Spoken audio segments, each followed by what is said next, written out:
আমরা এত বড় বড় আলিম উলামা হলাম, হায় হায় আমাদের ওয়াজে এত মানুষ হয় না।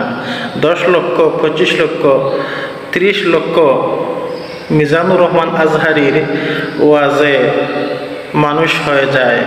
ভাবছিলাম হয়তো উনি আবার সুদূরে গেছেন, কিন্তু না, মানুষে বলে না যে গুহাওরা গরু জীবনেও ঠিক রাস্তায় ফিরে আসে না। আসসালামু আলাইকুম ওয়া রাহমাতুল্লাহ। আমার প্রিয় দিনী ভাই ও বন্ধুগণ, আল্লাহর রহমতে সবাই ভালো আছেন আলহামদুলিল্লাহ। সম্মানিত প্রিয় বন্ধুগণ, মাওলানা মিজানুর রহমান আজহারি হুজুর, এনাকে নিয়ে কিছু মুনাফিক আলেমদের গায়ে চলতেছে যে আমরা এত বড় বড় আলিম উলামা হলাম, হায় হায় আমাদের ওয়াজে এত মানুষ হয় না।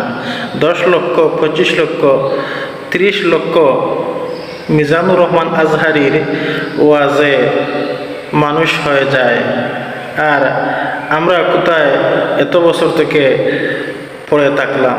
এই হিংসায় শেষ হয়ে যাচ্ছে জ্বলে পুড়ে। হায় রে হিংসা, কি হিংসা! আল্লাহু আকবার। সম্মানিত প্রিয় বন্ধুগণ, দেখেন মাওলানা এনায়েতুল্লাহ আব্বাসী সাহেব,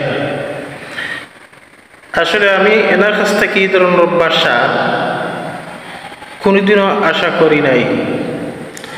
আমি ভাবছিলাম হয়তো উনি আবার সুদূরে গেছেন, কিন্তু না, মানুষে বলে না যে গুহাওরা গরু জীবনেও ঠিক রাস্তায় ফিরে আসে না। সম্মানিত প্রিয় বন্ধুগণ, মাওলানা এনায়েতুল্লাহ আব্বাসী উনি বলতেছেন যে ওনার কথা সত্য, আর বাকি যেগুলা মিডিয়া বাইরে আছে বা দেশের মানুষ যেরকম নিউজ ছাড়তেছে সবাই মৃত্যুক। উনি বলতেছেন যে এত এত মানুষ কোনো সময় হয় না, এটা বুয়া, এটা সব বাটপারি, এই সেই বলতেছেন। আর মাওলানা মিজানুর রহমান আজহারি হুজুরের হাদিসে ওয়াজে ভুল ছিল, এই সেই হাদিস নিয়ে এরকম তিনি তর্ক বিতর্ক করতেছেন। মাওলানা এনায়েতুল্লাহ আব্বাসী উনি নিজেকে মহা জ্ঞানী পণ্ডিত হিসাবে উনি ভাবতেছেন। মাওলানা এনায়েতুল্লাহ আব্বাসী সাহেব, এরকম হিংসা বাদ দেন। আপনি একজন আলেম মানুষ, আর উনিও একজন আলেম। আমরা দল মত কিচ্ছু খুঁজি না, আমরা খুঁজি মুসলমান ভাই ভাই। আপনিও আলেম, আমিও আলেম, আমরা হলাম একই পথের সৈনিক, আমরা এটাই জানি। যাই হোক, আমি মাওলানা এনায়েতুল্লাহ আব্বাসী সাহেবকে কোনো সময়ও মুসলমান ভাবি না। আমি ভাবি উনি একজন কাফের। 1 নম্বর, উনি মানুষ হিংসুক। সব ভালো কাজে দেখবেন ওনার গায়ে জ্বলে, অন্যের বালাই দেখলে দেখবেন ওনার গায়ে জ্বলে। আপনারা লক্ষ্য করে একটু দেখবেন। এক কথায় উনি কারো ভালো কিছু দেখতে পারে না, উনি মানুষ হিংসুক।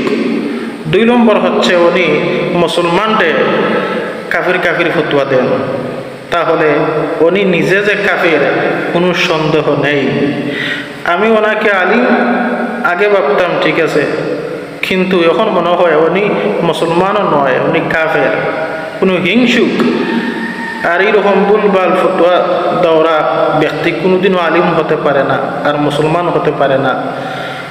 এগুলো কাফির ছাড়া আর কিচ্ছু নাই। এখনো সময় আছে, এনায়েতুল্লাহ আব্বাসী সাহেব আপনি ঠিক হন। যাই হোক, অনেক কথা বলে ফেললাম। সবাই ভালো থাকেন, সুস্থ থাকেন। আসসালামু আলাইকুম ওয়া রাহমাতুল্লাহ।